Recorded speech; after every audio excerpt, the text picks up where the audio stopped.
जगबुडी खाडीत आज होड्यांची शर्यत आयोजित केल्यामुळे भोईवाडीत उजाडल्यापासून धांदल उडालेली होती.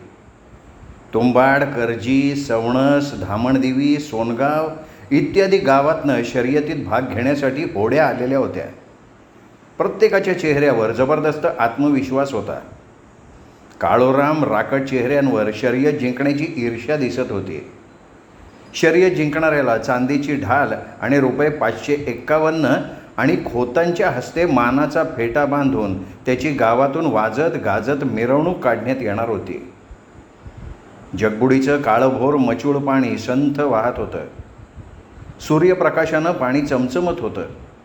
जणू पाण्यातले लहान मोठे मासे पाण्याच्या पृष्ठभागावर तरंगतायत.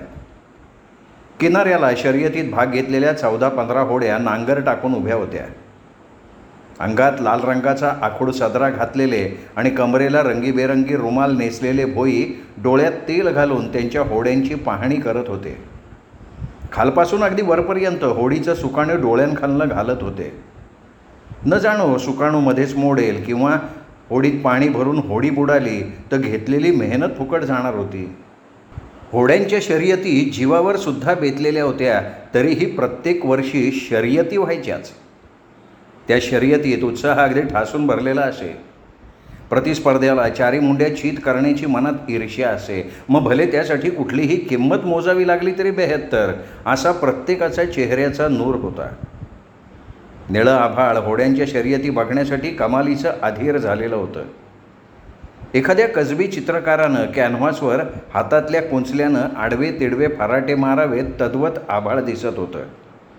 त्याचं प्रतिबिंब खाडीच्या पाण्यात पडलं होतं आणि वाऱ्यानं उठलेल्या धवल लाटा लहान मुलाप्रमाणे हळूहळू धावत येऊन किनाऱ्यावर रुपेरी वाळूत फुटत होत्या. दादा खोत अगदी वेळेत जामानिमा करून भोईवाडीत पोचले. सरपंच, पोलीस पाटील आणि ब्राह्मणवाडीत राहणारे बंडू काकासुद्धा हजर होते. बंडू काकांना त्या ठिकाणी बघून दादा खोतांना आश्चर्याचा धक्का बसला. महसूल खात्यातून तहसीलदार या पदावरनं ते गेल्याच महिन्यात निवृत्त झाले होते. त्यांचं जुनं घर दुरुस्त करून घेऊन त्यात ते त्यांच्या बायकोसह राहायला लागले होते. नोकरी करत असताना ते केव्हा तरी वर्ष 6 महिन्यातनं एकदा गावी येत आणि लगेच नोकरीच्या जागी जात. त्यामुळे त्यांचा आणि गावाचा तसा संपर्क राहिलेला नव्हता. महसूल खात्यात काम केल्यामुळे त्यांना कायद्याचं ज्ञान होतं. पुळणीत मंडप घालून त्यात खुर्च्या, टेबलं ओळीनं मांडून ठेवली होती. टेबलावर चांदीची गदा, मानाचा फेटा, नारळ, सुपारी इत्यादी सामान ठेवण्यात आलं होतं. बंडू काकांच्या खुर्चीजवळ बसून दादा खोत त्यांना नम्रपणे म्हणाले, "अरे नमस्कार बंडू काका." "बंडू काका, तब्येत कशी आहे?" "उत्तम आहे." "तुम्हाला बघून खूप बरं वाटलं." "आता काल ही मंडळी निमंत्रण द्यायला घरी आली होती, त्यामुळे मला नाही म्हणता नाही आलं." खोताकडे नाही हा शब्द नसावा असं माझं प्रांजळ मत आहे. बरोबर आहे तुमचं म्हणणं. आम्ही यांचं कौतुक नाही करायचं तर मग कोणी करायचं? हार जीत काय ती होत राहणारच. आणि आत्ता हरलेला माणूस पुढच्या वर्षी जिंकणार नाही कशावरनं? आणि समजा या ठिकाणी एखादी भानगड झाली तर सोडवणार कोण? त्यामुळे गावचा खोत या ठिकाणी हवा. बरोबर आहे, काळ बदलला, माणसं बदलली, पण अजूनपर्यंत खोताच्या शब्दाला या गावात किंमत आहे. यापुढे कोणी सांगावं? अगदी माझ्या मनातलं बोलणार. दोघेही खोत मंडपात बोलत बसले होते. बंडू काकांना पान खाण्याची सवय होती. आत्ताही त्यांच्या तोंडात पानाचा तोबरा भरलेला होता. टापटिपीच्या बाबतीत बंडू नाना कमी पडत. कपड्यांना इस्त्री असो किंवा नसो त्यांना काही फरक पडत नसे. जेवताना सुद्धा बंडू काका वाचा वाचा करत जेवत. पान खाण्याची सुद्धा तीच तारा. तोंडात दोन्ही बाजूनं पानाचा लाल रंगाचा ओघळ गेल्यावर काका तो बोटानं पुसून घेत. दादा खोताना त्यांचं ध्यान बघून मनात थोडी गंमत वाटली. बंडू काकांच्या ते गावी नव्हतं. स्त्रिया नऊवारी लुगडं नेसला होत्या आणि त्यांनी गळ्यात सोन्याचे दागिने घातलेले होते. होड्यांना हळद कुंकू लावून त्या ओवाळत होत्या. काही स्त्रिया उगाचच इकडून तिकडे मिरवत होत्या. एव्हाना पुळणीत जत्रा लोटलेली होती. जणू तो माणसांचा महासागरच होता. रंगीबेरंगी कपड्यातली माणसं बघावं तिकडे दिसत होती. लहान मुलं मात्र शिंपल्या वेचण्यात दंग झाली होती. शिंपल्या वेचून ते दगडानं त्या फोडत. होड्यांची पूजा पार पडली होती. हातात सुकाणं घेऊन स्पर्धक आपापल्या होडीमध्ये शर्यत जिंकण्याच्या आत्मविश्वासानं इशारा मिळण्याची वाट बघत होते. नामदेव भोई वाडीचा प्रमुख होता. त्याच्या डोक्याला त्रिकोणी टोपी आणि अंगात रंगीत आखूड सादरा होता. त्याच्या कमरेला लाल रंगाचा रुमाल होता आणि त्याच्या चेहऱ्यावर आनंदाचं उधाण आलं होतं. तो दोन्ही हात जोडत मंडपात आला आणि म्हणाला, खोतानू, होड्यांची पुंजा झाली. आता फकस्त तुमच्या हातनं नारळ वाढिवला का शर्यतीच्या होड्या पाण्यात सोडू. तवा मानाचा नारळ तुमच्या हातानं फोडावा अशी माझी तुम्हाला विनंती आहे. दादा खोत नारळ फोडण्यासाठी उठले. त्यांना मध्ये अडवत बंडू काका म्हणाले, दादा खोत, हे जमणार नाही. का नाही जमणार? मी गावचा खोत आहे. मग मी सुद्धा या गावचा खोत आहे. आधी पुष्कळ वेळा तुम्ही हा मान घेतलात, आता तो मान माझा आहे. पानाची पिंक टाकून बंडू काका म्हणाले. बंडू काकांच्या बोलण्याचा दादा खोतांना राग आला. झोपाळ्यावर आनंदानं झोके घेत असताना एखादा दणकन जमिनीवर आपटावा तसं दादा खोतांची गत झाली होती आत्ता. ते बंडू काकांच्याकडे वळवून त्यांना म्हणाले, बंडू काका, तुम्ही गावचे खोत आहात हे मला मान्य आहे. पण इतके दिवस तुम्ही गाव सोडून परगावी नोकरी करत होता. मी याच गावात राहिलो, या सगळ्यांच्या सुखदुःखात सामील झालो. त्यांना अडीअडचणीला मदत करण्यासाठी मी धावलो. तुम्ही तेव्हा आला नाहीत आणि आज असा अचानक तुम्ही तुमचा मान हवाय म्हणताय, हे कसं शक्य आहे? दादा खोत, मी गाव सोडून नोकरी करायला गेलो म्हणून माझा हक्क डावलता येणार नाही ना.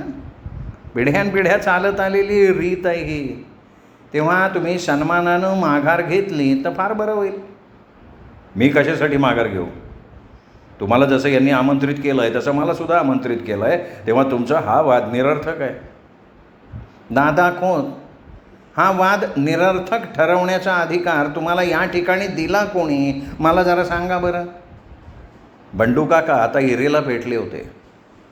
दोन खोतांमध्ये वाद सुरू झाला होता. कुणी माघार घ्यायला तयार होईना. भांडणाला अचानक तोंड फुटलेलं होतं. त्यामुळे होड्यांची शर्यत होणार का नाही याबद्दल प्रत्येकाच्या मनात प्रश्नचिन्ह निर्माण झालं होतं. खोतांच्या तोंडाकडे बघत भोई अगतिकपणे उभे होते. त्यांच्यातला वाद असेल तेव्हा खोत मध्यस्थी करून तो वाद मिटवत, पण आता दोन खोतांमधला वाद कसा मिटवायचा हा प्रश्न त्यांच्या पुढे होता. वेळ वाया जात होता. नारळ फोडल्याशिवाय शर्यतीला सुरुवात होणार नव्हती. लोक आळीपाळीनं एकमेकांच्या तोंडाकडे खिन्नपणे बघत होते. दोन खोतांमध्ये मानापमानावरनं वाद पेटला होता. त्यामुळे भोई लोकांचे रापलेले चेहरे अगदी बघण्यासारखे झाले होते. नामदेव एका बाजूला गावच्या सरपंचांना घेऊन चर्चा करत होता. यातून काहीतरी तोडगा निघेल अशी सगळ्यांना खात्री वाटत होती. नामदेवाजवळ बोलणं संपवून गावचे सरपंच दगडू दळवी मंडपात आले आणि आजीजीच्या सुरात म्हणाले, हे बघा, तुम्ही दोघंही खोत आमच्या परास ज्ञानानं मानानं थोर हाव. तुमचा मान ठेवून गावानं यातून असा तोडगा काढलाय का दादा खोताच्या हातून मानाचा नारळ वाढवायचा, शर्यत सुरुवात करायची आणि जो ही शर्यत जिंकल त्याला बंडू काकांच्या हस्ते मानाचा फेटा बांधून चांदीची गदा द्यायची. आमची ही विनंती तुम्ही मान्य करावी म्हणून गावाच्या वतीनं मी तुम्हासनी हात जोडून विनंती करतो. हा वाद मोरल्या वर्षी होऊ नये म्हणून येता अमावस्याला मोडा आहे. त्या दिवशी गावाच्या झोलाई देवीच्या देवळात बैठक घेऊ आणि त्यातून योग्य तो मार्ग आपण काढू. गावच्या सरपंचाच्या बोलण्यात खोट नव्हती. त्यांनी दोन्ही खोतांना योग्य तो मान दिला होता. त्यामुळे आणखीन वाद निर्माण होण्याचा प्रश्नच निर्माण होत नव्हता. दादा खोत आणि बंडू काका आळीपाळीनं एकमेकांच्या चेहऱ्याकडे बघत होते. त्यांना तो तोडगा मान्य होता, पण आधी तसं कोणी बोलायचं हा प्रश्न पडला होता. आणखी वेळ व्यर्थ जाऊ नये म्हणून बंडू काका बसल्या जागेवरनं उठले. पॅन्टीच्या खिशातल्या रुमालानं चेहरा पुसत म्हटले, गावच्या सरपंचानं आता जो तोडगा आम्हाला सुचवला आहे तो मला मान्य आहे, पण पुढच्या वर्षी हा वाद पुन्हा निर्माण होऊ नये म्हणून झोलाईच्या देवळात बैठक घेऊ आणि सामोपचारानं त्याच्यावर काय तो निर्णय घेऊ. बंडू काकांनी तहसीलदार म्हणून नोकरी करत असताना गावात अनेक वाद मिटवून कायदा आणि सुव्यवस्था राखण्यासाठी प्रयत्न केलेले होते. त्यामुळे त्यांनी पुढे ताणून धरलं नाही. दोन्ही खोतांना तोडगा मान्य असल्याचं समजताच लोकांच्या चेहऱ्यावर पुन्हा आनंदाच्या ओकळ्या फुटल्या. झोलाई देवीच्या नावानं चांग भलं अशी कर्णकर्कश आरोळी उठली. थोड्या वेळानं हवेत विरून गेली. दादा खोत दमदार पावलं टाकत मानाचा नारळ देण्यासाठी चालायला लागले. जगबुडी खाडीचं विशाल पात्र होड्या अंगाखांद्यावर मिरवण्यासाठी उतावीळ झालं होतं. आभाळात तळपणारा सूर्यसुद्धा होड्यांची शर्यत बघण्यासाठी उत्सुक झालेला दिसत होता. फुलं अबीर गुलाल वाहून दादा खोतांनी नारळ वाढवल्या क्षणी नामदेवानं हातातला लाल रंगाचा रुमाल हवेत 2-3दा फडकवला आणि इशारा मिळताच स्पर्धकांनी दात ओठ चावून आपापल्या होड्या पाण्यात लोटल्या आणि हातात सुकाणू घेऊन ते होड्या वल्हवायला लागले. डांबरानं रंगवलेल्या होड्या पैलतीर गाठण्यासाठी वाऱ्याबरोबर स्पर्धा करत पाण्यात सुसाट वेगानं पाणी कापत जायला लागल्या. किनाऱ्यावरची गर्दी स्पर्धकांना आरोळ्या ठोकून प्रोत्साहन देत होती. अरे राजा बिगीनं वलव, अरे लेका शंकरे जा की मोर, अरे शाबास की गाड्या, असे अनेक आवाज किनाऱ्यावरनं उठायला लागले. स्पर्धकांच्या अंगातनं घाम निथळत होता. एखादा विषारी नाग जमिनीवरनं सुसाट धावत जावा तशा होड्या पाण्यातनं वेगानं जात होत्या. उडालेल्या गोंधळामुळे एरवी पाण्यात निर्भय फिरणाऱ्या मासोळ्या घाबरून खबदाडीत जाऊन लपल्या होत्या. जो कोणी स्पर्धक पहिलं तीर गाठून अलीकडच्या किनाऱ्याला पहिल्यांदा येईल तो विजेता ठरणार होता. त्यासाठी स्पर्धक जीवाची बाजी लावत होते. प्रत्येकाच्या मनामध्ये स्पर्धा जिंकण्याची प्रचंड ईर्ष्या होती. हातातलं वल्ह मारताना त्यांचा चेहरा खाडीच्या पाण्याच्या पृष्ठभागावर टेकल्यासारखा दिसत होता. खाडीतलं पाणी अगदी ढवळून निघालं होतं. इतक्यात दोघा-तिघांच्या होड्या पाण्यात बुडाल्या आणि ते पाण्याच्या लोंढ्याबरोबर वाहत जायला लागले. ते हृदयद्रावक दृश्य बघून किनाऱ्यावर आणखीन गोंधळ उडाला. काहींचे सुकाणू तुटले आणि त्यांच्यासुद्धा होड्या पाण्याच्या झोताबरोबर वाहत जायला लागल्या. इतर स्पर्धकांना थांबायला वेळ नव्हता, त्यामुळे त्यांना मदत करण्याचा प्रश्नच निर्माण होत नव्हता. ज्यांच्या होड्या पाण्यात उलटल्या, सुकाणू तुटले, ते या स्पर्धेतनं बाद झाले होते. आता त्यांनी फक्त आपला जीव वाचवून किनाऱ्यावर यायचं होतं. सर्व स्पर्धक पट्टीचे पोहणारे असल्यानं ती स्पर्धा कोणाच्या जीवावर बेतण्याची सुतराम शक्यता नव्हती. किनाऱ्यावर हजर असलेली माणसं नाचत होती, ओरडत होती. त्यांच्या आनंदाला उधाण आलेलं होतं. ते शर्यतीत आता फक्त 8-9 होड्या उरल्या होत्या. पलीकडचा किनारा गाठून ते परत फिरले होते. आता मात्र ती शर्यत जिंकण्यासाठी त्यांच्या डोळ्यात खुन्नस चढलेली होती. एखाद्या महापुरात पाण्याचा लोंढा जसा वेगानं येतो तशा त्या होड्या किनारा गाठण्यासाठी जीवाचं रान करत होत्या. लोकांची उत्कंठा क्षणाक्षणाला शिगेला पोचत होती. कोण जिंकणार, कोण हारणार हे थोड्या वेळात कळणार होतं. ज्याचं नशीब थोर तो आजची शर्यत जिंकून खोताच्या हातनं मानाचा फेटा बांधून घेऊन चांदीच्या गदेचा मालक होईल असा प्रत्येकजण मनात विचार करत होता आणि त्यासाठी प्रत्येकानं श्वास रोखून धरला होता. शर्यतीच्या होड्या खाडीच्या अगदी मधोमध आल्या होत्या. वारा रों रों करत वाहत होता, त्यामुळे होड्यांना आणखीन हेलकावे बसत होते. शंकर पारधीची होडी गणू मेंढेच्या होडीच्या मागे होती. आजची शर्यत गणू मेंढे जिंकणार अशी प्रत्येकाला खात्री वाटत असताना शंकर पारध्यानं अंगातल्या सर्व ताकदीनिशी वल्ह मारत होडी त्याच्या पुढे काढली आणि आता तो इरेला पेटला होता. आता गणू मेंढे त्याचा पाठलाग करायला लागला. पाठीमागे वाघ लागल्याप्रमाणे शंकर पारधी जीवाच्या आकांतानं तोंडानं झेलाई देवीचं नाव घेत वल्ह मारायला लागला. पाण्यात वल्ह मारून मारून त्याच्या तोंडात आतडी आली होती. त्याचं संपूर्ण शरीर घामानं निथळत होतं. धनुष्यागत त्याचं शरीर पाण्यावर वाकलं होतं. हातात आलेला घास निसटून जातो का काय अशी भीती गणू मेंढेला आता वाटायला लागली होती. पाणी कापत कापत शंकर पारधी किनाऱ्याला पोचला आणि लोकांनी एकच गलका केला. तरण्याबाण 3-4 गाड्यांनी शंकर पारधीला उचलून घेतलं आणि शंकर पारधीचा विजय असो असा एकच गलका किनाऱ्यावर दुमदुमायला लागला. अबीर गुलालानं आभाळ माखून गेलं आणि गर्दीतून कांठळ्या बसणाऱ्या आरोळ्या एका पाठोपाठ एक अशा उठायला लागल्या. शंकर पारधीच्या तोंडातनं शब्द फुटत नव्हता. त्याला जोराची धाप लागली होती. आजच्या कार्यक्रमाचा तो नायक होता. नशीब त्याच्यावर जाम खुश होतं. सर्वांच्या साक्षीनं शंकर पारधी आज विजेता ठरला होता. त्याची बायको लक्ष्मी आली, त्याला पंचारती करून ओवाळलं, त्याच्या तोंडात साखर दिली. ओणवी होऊन ती त्याच्या पायासुद्धा पडली. एखादी लढाई जिंकल्यागत शंकर पारधी बायकोच्या तोंडाकडे बघत होता. लक्ष्मीच्या दोन्ही डोळ्यात नवऱ्याचं शौर्य मावतच नव्हतं. बंडू काकांच्या हस्ते त्याला चांदीची गदा बक्षीस देऊन त्याला मानाचा फेटा बांधण्यात येणार होता. एवढ्यात खाडीच्या मधोमध ज्यांच्या होड्या बुडाल्या होत्या ते स्पर्धक धापा टाकत त्या ठिकाणी येऊन पोचले. त्यातला एक जण छातीत ताजी हवा भरून घेतल्यावर बंडू काकांना म्हणाला, काका काका बक्षीस देऊ नका, बक्षीस देऊ नका. याच्यात झाली दगाबाजी झाली. याच्यात आमच्या होड्या बुडाल्या नसत्या. कुणीतरी त्याला मधोमध भोग पाडून त्यात मेण भरून ठेवलं होतं. तेव्हा त्याचा आधी तपास झाला पाहिजे. आम्हाला हे मंजूरच नाही. आमच्या बी सुकानं मध्ये मोडल्या, त्यात बी कोणीतरी दगाबाजी केली. झोलाईच्या देवळात जाऊ, देवी मोहर नारोल ठेवून कळा लावू, मग तुम्ही बक्षीस द्यायचा कार्यक्रम पार पाडा. तो सर नाही, आम्ही होऊच देणार नाही. ज्यानं दगाबाजी केली त्याला शिक्षा व्हायला पाहिजे. काश्या भोई त्वेषानं म्हणाला. पुन्हा वादाची ठिणगी पडल्यामुळे लोक निराश झाले. त्यांच्या आनंदावर विरजण पडलं होतं. आता बंडू काका काय निर्णय घेतात याकडे सगळ्यांचं लक्ष लागून राहिलं होतं. बंडू काका थोडा वेळ मनात विचार करायला लागले आणि घसा खाकरून त्यांनी बोलायला सुरुवात केली. लोक हो, शंकर पारधीनं ही होड्यांची शर्यत जिंकली हे आपण सगळ्यांनी पाहिलं आहे. त्याला बक्षिसापासून वंचित ठेवणं योग्य नाही होणार. त्याचं बक्षीस त्याला मिळायला पाहिजे.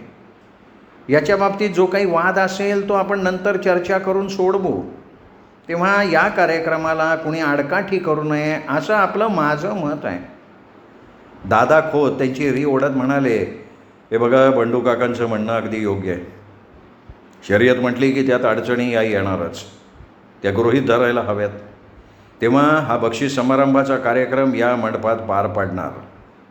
माझी विनंती आहे सगळ्यांना, या कार्यक्रमाला कोणी गालबोट लावायचा प्रयत्न करू नये.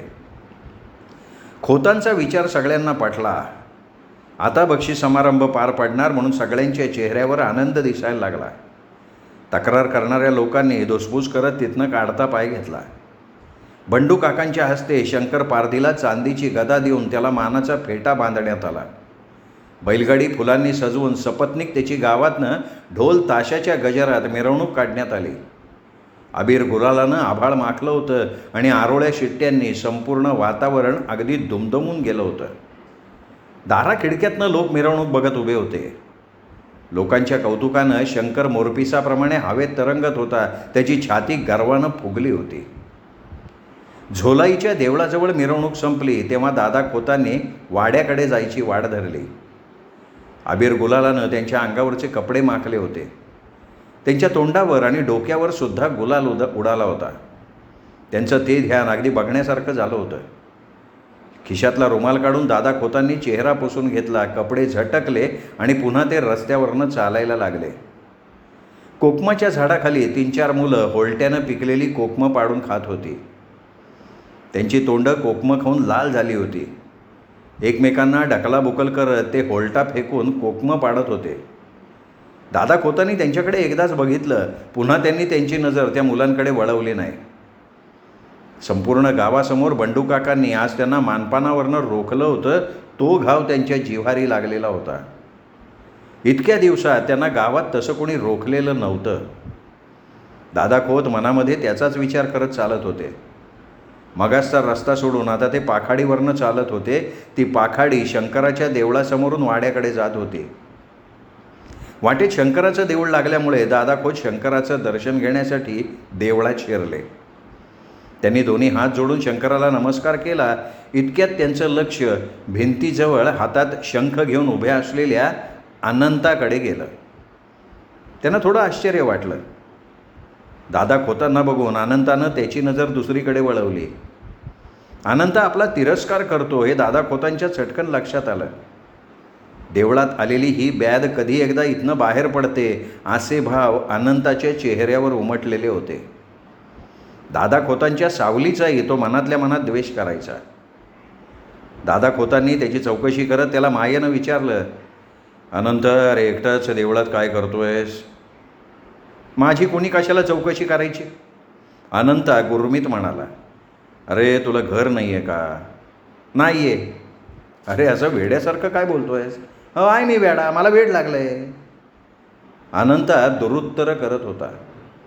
दादा खोत त्याला समजून घेत होते. हा पुढे सुलभाला आणखीन अडचणीत आणणार असं त्यांना वाटायला लागलं. हे बघा अनंत, असं एकट्यानं कधी देवळात बसू नये, बरं नाही दिसत ते. मला कोणी शहाणपणा शिकवायचा नाही.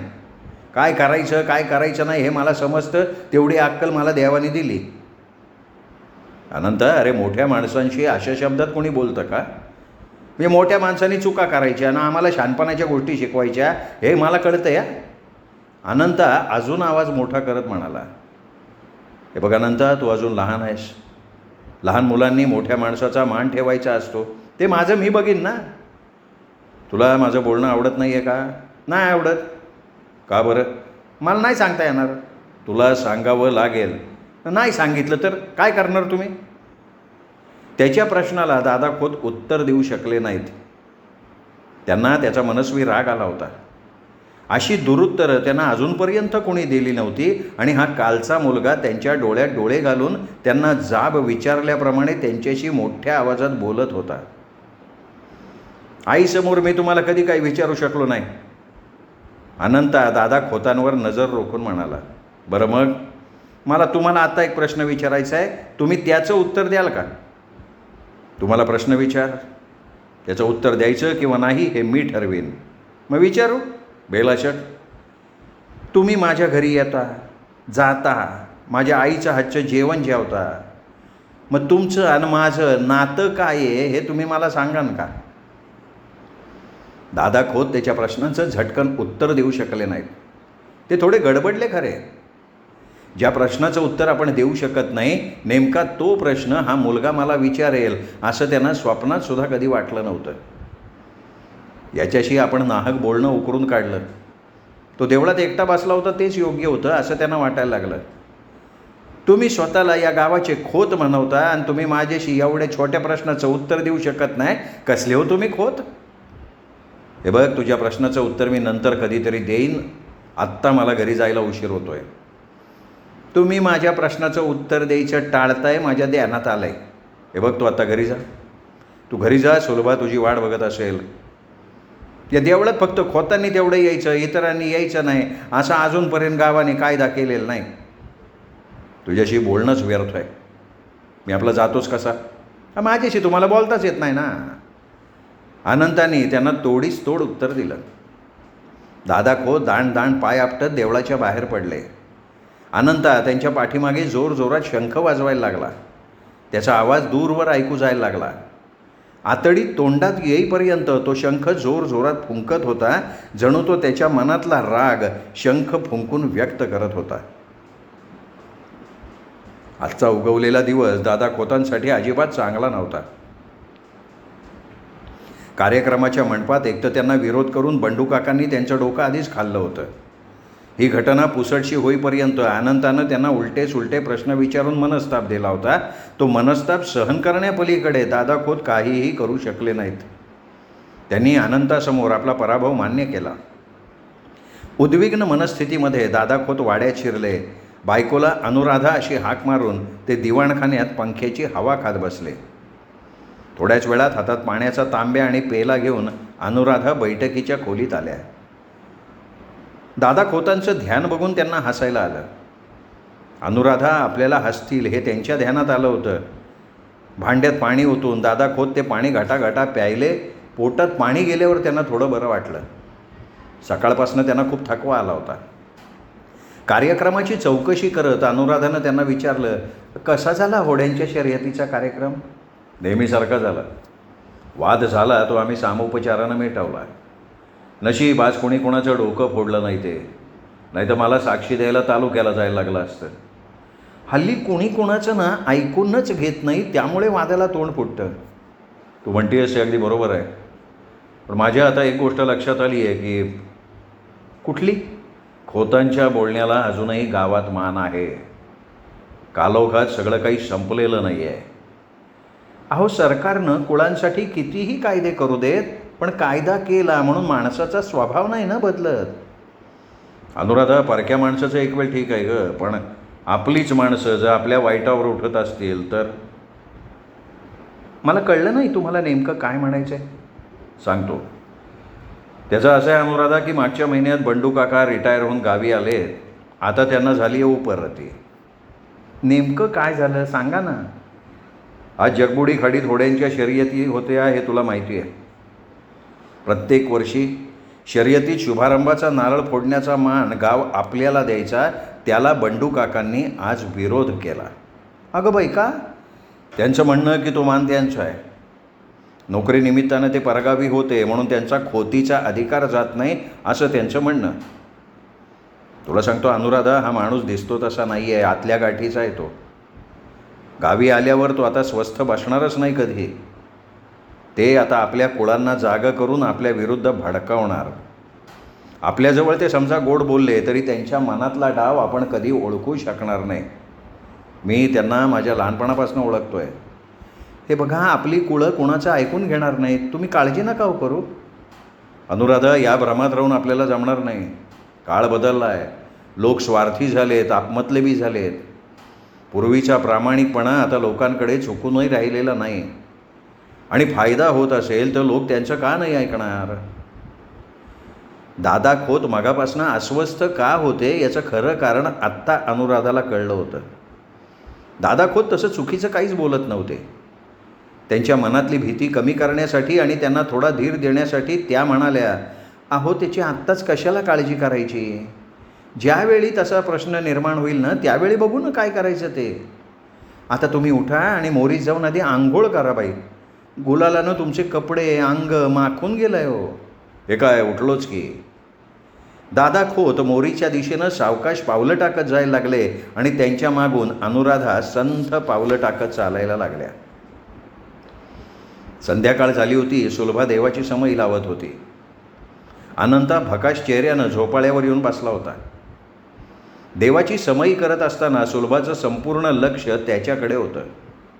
अधूनमधून तिची नजर त्याच्या चेहऱ्यावर खेळायची तेव्हा तिच्या काळजाला टचाटचा सुया टोचायच्या. त्याला आनंदी ठेवण्यासाठी ती हरतऱ्हेनं प्रयत्न करत होती, पण तिला अजून त्यात म्हणावं तसं यश मिळत नव्हतं. देवांचाही देव, अनंत कोटी ब्रह्मांड नायक श्री गजानन आपल्याला यात नक्की मदत करेल असं तिला अगदी मनापासून वाटत असेल. रोज संध्याकाळी गणपतीची आरती म्हटल्याशिवाय ती तोंडात पाण्याचा थेंबसुद्धा घेत नसे. तिची गणपतीवर अपार श्रद्धा होती. समई लावल्यावर तिने धूप जाळून उदबत्त्या लावल्या आणि गणपतीसमोर दोन्ही हात जोडून गोड गळ्यानं ती गणपतीची आरती म्हणायला लागली. गणेशाची आरती म्हणून झाल्यावर सुलभा बाहेर आली आणि अनंताला घाई करत म्हणाली, अनंता, अरे लवकर ये, देवाच्या पाया पड. देव तुला चांगली बुद्धी देईल. अनंताच्या मनावर तिच्या बोलण्याचा काहीही परिणाम झाला नाही. तो ढिम्म बसून होता. त्याचे डोळे कुठेतरी हरवले होते. जणू तो ठार बहिरा मुका झाला होता. त्याने तिला प्रतिसाद दिला नाही म्हणून सुलभा पुन्हा एकदा त्याला ओरडून म्हणाली, अरे मी तुला काय सांगतेय, ऐकू नाही का आलं तुला? ये, देवाच्या पाया पड. कशाला पडू देवाच्या पाया? मला नाही पाडायचं. हे बघ, असं वेड्यासारखं काय म्हणतोयस? असं नाही म्हणायचं कधी. आई, मी वेडा आहे का? सुलभाच्या नजरेला नजर भिडवून अनंतानं तिला विचारलं. नाही रे, तू खूप शहाणा आहेस. तुला वेडा कोण म्हणेल? तूच म्हणालीस की आत्ता. अरे ते मी तुला असंच म्हणाले. अरे मांजरीचे दात तिच्या पिल्लांना लागत नाहीत. आणि ते सुद्धा मागाशी मला देवळात वेडा म्हणाले. ते म्हणजे कोण? त्यांचं काही नाव गाव? हो आहे ना, नाव आहे, खूप मोठं नाव आहे. ते तुला चांगलं ओळखतात. पण त्याचं तिरसट बोलणं ऐकून सुलभाची उत्कंठा आता शिगेला पोचली होती. ती त्याला घाई करत म्हणाली, अनंता, त्यांचं नाव कळेल का मला? सांगतो की. त्यांना सगळे दादा खोत म्हणतात आणि ते आपल्या घरीसुद्धा येतात. सुलभाला त्याचा बोलण्याचा राग आला, पण तिने त्याची चेहऱ्यावर तसं दर्शवलं नाही.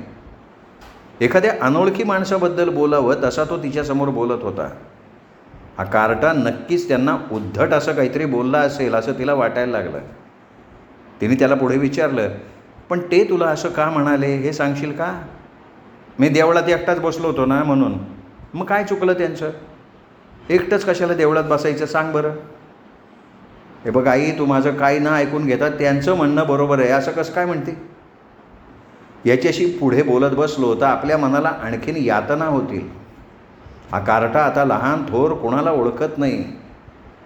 त्याचं बोलणं मध्येच तोडत सुलभा त्याच्या दंडाला धरून म्हणाली, तू आज चल, देवाच्या पाया पड. त्याला घेऊन सुलभा देवघरात आले. एखाद्या लहान मुलाला जसं देवाच्या पाया पडायला लावतात तसं तिने त्याला बळे देवाच्या पाया पडायला लावलं. तो पाया पडल्यावर तिने त्याच्या कपाळावर बोटानं अबिराचा टिळा लावला. त्याच्या हातावर प्रसाद म्हणून तिने चिमूटभर साखर ठेवली. अनंतानं तोंडात साखर घातली, भांड्यात पाणी घेऊन पाणी प्यायला. त्याच्या डोळ्यात देवाबद्दल बिलकुल श्रद्धा नव्हती याचं तिला वाईट वाटत होतं. ती मात्र देवाला रोज दुर्वा वाहून गणपतीसमोर तुपात दिवे जाळायची आणि अनंताला देवाच्या पाया पड म्हणून तिला सांगायला लागत होतं. परिस्थितीने दिलेल्या यातनांपेक्षा पोटच्या मुलांनी दिलेल्या यातना जास्त वेदनादायी असतात हे सुलभाला आता कळलं होतं. तिने त्याला स्पष्ट विचारलं, तू त्यांना काही बोलला नाहीस ना? मी कशाला काय बोलू? मी त्यांना फक्त माझ्या मनातला एक प्रश्न विचारला, त्या प्रश्नाचं उत्तर काय त्यांना देता नाही आलं. अनंताने असा कुठला प्रश्न दादा खोतांना विचारला असेल की त्या प्रश्नाचं उत्तर त्यांना देता आलं नाही? तिच्या मनात विचारांचा गोंधळ सुरू झाला. तिने त्याला विचारलं, अनंता, कोणत्या प्रश्नाचं त्यांना उत्तर देता नाही आलं बरं? काय विचारलंस तू त्यांना मला सांग. हे बघ आई, माझा प्रश्न तसा सोपा आहे पण त्यांना तो अवघड वाटला. मी त्यांना एवढंच विचारलं, तुमचं आणि माझं नातं काय? त्याचं उत्तर मला न देता देवळातनं बाहेर पडले ते. हे बघ अनंता, सगळीच नाती सांगण्यासारखी नसतात. तू आता काही लहान नाही आहेस, तुला आता कळायला हवं. कुणाला काही विचारण्याआधी त्याच्या मनाचा विचार करायला पाहिजे आपण. आता ते आपल्याकडे आले ना की तू आधी त्यांची माफी माग. मी त्यांची माफी मागू का? हे बघ, मी सांगते म्हणून माग. मी तुझा जन्म दिलेली तुझी आई आहे, लक्षात ठेव. आई, तुला एक सांगू का? सांग. मी त्यांची माफी मागणार नाही. चूक नसताना मी त्यांची माफी कशासाठी मागायची? सुलभाच्या डोळ्यात आता पाणी आलं होतं. गळ्यात दाटून आलेला हुंदका देत ती झटकन त्याच्यापासून बाजूला झाली आणि माझघरात जाऊन तिने डोळ्यातल्या आसवांना वाट मोकळी करून दिली. अनंत मात्र बसल्या जागेवरनं उठलाच नाही. श्रोते हो, तुम्ही ऐकत होता दीपक रेगे कथाकथन चॅनलवर रामचंद्र नलावडे लिखित खोत ही कादंबरी. उद्या परत भेटूयात दीपक रेगे कथाकथन चॅनलवर. तोपर्यंत नमस्कार.